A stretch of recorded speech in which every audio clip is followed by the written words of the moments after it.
Resume जो आपको बनाना है वो वर्ड डॉक्यूमेंट में बनाना है, पीडीएफ में नहीं होना चाहिए। इन सब की सैलरी रेंज $1,10,000 से लेकर 1,50 के बीच वेरी करती है जब आप बिल्कुल नए आए हैं यहाँ पे।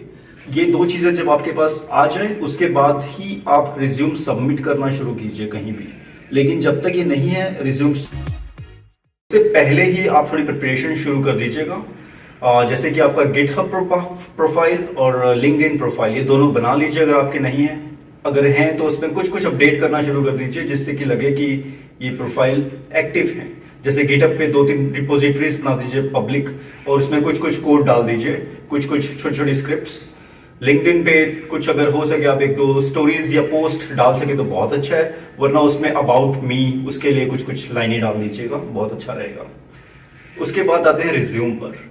रिज्यूमे जो आपको बनाना है वो वर्ड डॉक्यूमेंट में बनाना है, पीडीएफ में नहीं होना चाहिए। वर्ड डॉक्यूमेंट में चलता है रिज्यूमे। तो आपने वर्ड डॉक्यूमेंट बना लिया। अगर आपके पास एड्रेस है तो आप एड्रेस उसमें मेंशन कर दीजिए, अगर नहीं है तो उसको एज इट इज रखिए अपने पास। जब आप एक बार आ जाएंगे ऑस्ट्रेलिया में, आपके पास एड्रेस होगा, और जब आप ऑस्ट्रेलिया लैंड हो जाएंगे उसके बाद आपके पास फोन नंबर होगा। लेकिन जब तक ये नहीं है, रिज्यूम सबमिट मत कीजिए जब भी आप लैंड हुए। तो उसके बाद seek.com.au, जैसे इंडिया में naukri.com चलता है, ऐसे यहाँ पे सीक है। उसके ऊपर प्रोफाइल बनाइएगा सीक के ऊपर। उसमें अपना पूरा डिटेल्स वगैरह फिल आउट कर दीजिए, एजुकेशनल प्रोफाइल, और साथ में साथ आपका जो भी एक्सपीरियंस है, कौन कौन सी प्रोग्रामिंग लैंग्वेजेस हैं, जो भी आपका फ़ोन नंबर है, आपका एड्रेस डिटेल्स ऑस्ट्रेलिया का, वो सब डाल के अपना रिज्यूम अपलोड कर दीजिए। अगले ही दिन से आपको कॉल्स आनी शुरू हो जाएंगी। जो कॉल्स आते हैं यहाँ पे तकरीबन सुबह 8 और 10 बजे के बीच में, इन 2 घंटों में बहुत ज़्यादा कॉल्स आती हैं। बहुत ज़्यादा का मतलब है 3-4 कॉल्स। वो डिपेंड करता है आपकी टेक्नोलॉजी कौन सी है, आप किस चीज़ में हैं। पर हाँ, सुबह 8 बजे से कॉल्स आना शुरू हो जाएगा।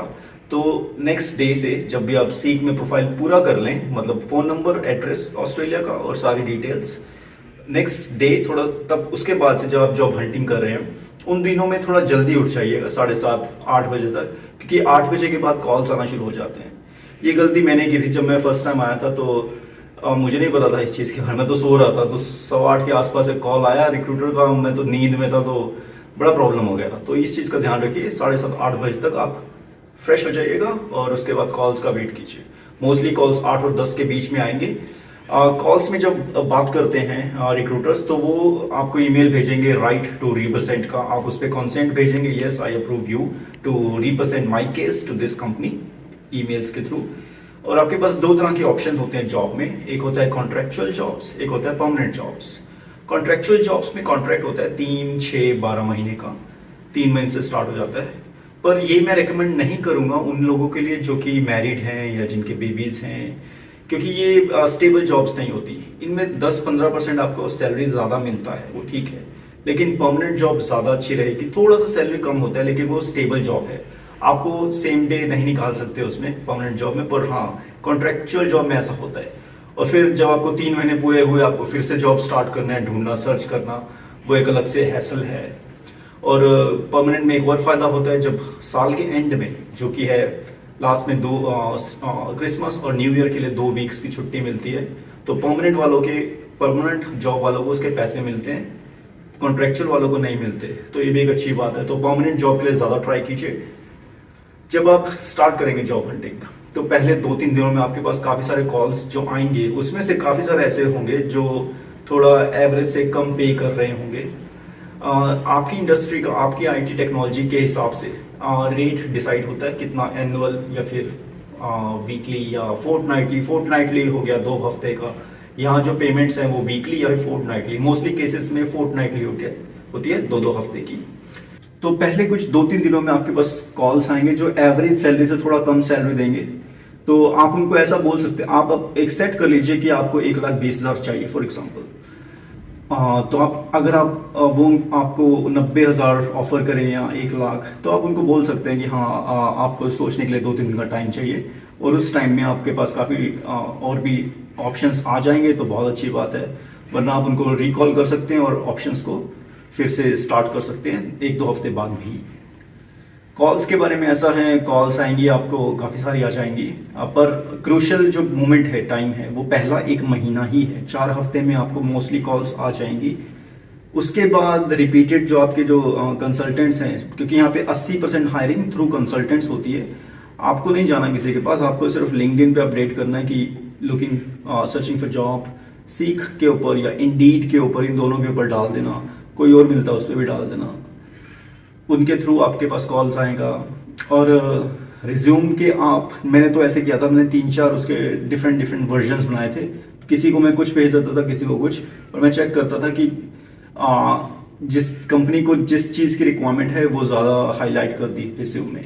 रिज्यूम आप ट्राई कीजिए 2 और ज़्यादा से ज़्यादा 3 पेजेस का, 3 से ज़्यादा ना बनाइए, 2 या फिर 3 पेजेस बस, 3 से ऊपर मत बनाइए। कितना भी एक्सपीरियंस हो नो प्रॉब्लम, 3 से ऊपर मत जाइए। 3 से ऊपर जाएंगे तो प्रॉब्लम हो जाता, थोड़ा मज़ा नहीं आता पढ़ने वाले को भी, तो इसके लिए 3 से कम ही।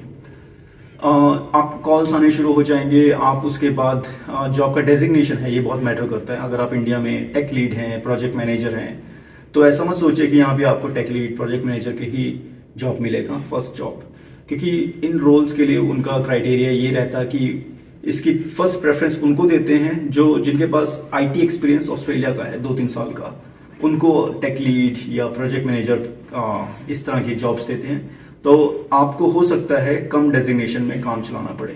जैसे मैं था टेक लीड था, लेकिन जब मैं यहाँ पे आया तो मैं सीनियर सॉफ्टवेयर इंजीनियर बन गया। तो ऐसा होता है, आपको डेजिग्नेशन में थोड़ा सा छोटा मिलेगा, पर इट्स ओके, उससे कोई प्रॉब्लम नहीं होता है। और इसके बाद कुछ कुछ प्रोफेशंस हैं, जैसे कि यहाँ पे जावा की सबसे ज़्यादा हाई सैलरीज हैं जावा की। उसके बाद गोलैंग की सैलरीज अच्छी हैं पर जॉब बहुत कम है।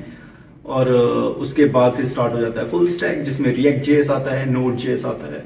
उसके बाद AWS, उसके बाद ERP। पर इन सब की सैलरी रेंज $1,10,000 से लेकर 1,50 के बीच वेरी करती है जब आप बिल्कुल नए आए हैं यहाँ पे, क्योंकि आपके पास लोकल IT एक्सपीरियंस नहीं है। तो आप इन चीज़ों को ज़रूर ध्यान में रखिए कि अगर आप प्रोजेक्ट मैनेजर, प्रोग्राम मैनेजर हैं, तो भी आपको एक 20, एक 30 इसके आसपास ही मिलेगा। और इसको कैलकुलेट करने के लिए कि आपको जो एनुअल सैलरी है उसमें सुपर एनुएशन का एक पार्ट होता है, तो आप अपने रिक्रूटर से डिस्कस कीजिएगा वो कितना है, उसमें इंक्लूड है या नहीं। तो जैसे कि अगर कोई बोले कि आपकी सैलरी 1,20,000 होगी, तो आप ज़रूर पूछिएगा इसमें सुपर इंक्लूड है या नहीं, डज इट इंक्लूड सुपर एनुएशन और नॉट। अगर वो नहीं है तो बहुत अच्छी बात है, तो एक 20 प्लस जो भी सुपर एनुएशन है जो 10-12 हज़ार के आसपास हो जाएगा, जो कि आई थिंक 10% क्या 8 या 12% के बीच वेरी करता है। तो सुपर एनुएशन अगर है तो आप सोचिए आपके पास जो इन हैंड आएगा वो सुपर एनुएशन 10,000 के आसपास मान लेते हैं, वो माइनस करके ही आएगा। तो सुपर एनुएशन ज़रूर पूछेगा। और ये कुछ कुछ यही मेन पॉइंट्स थे। तो बाकी आपकी कोई क्वेरी हो इसके बारे में तो हमें ज़रूर लिखिएगा, हम रिप्लाई करेंगे। और मिलते हैं नेक्स्ट वीडियो में।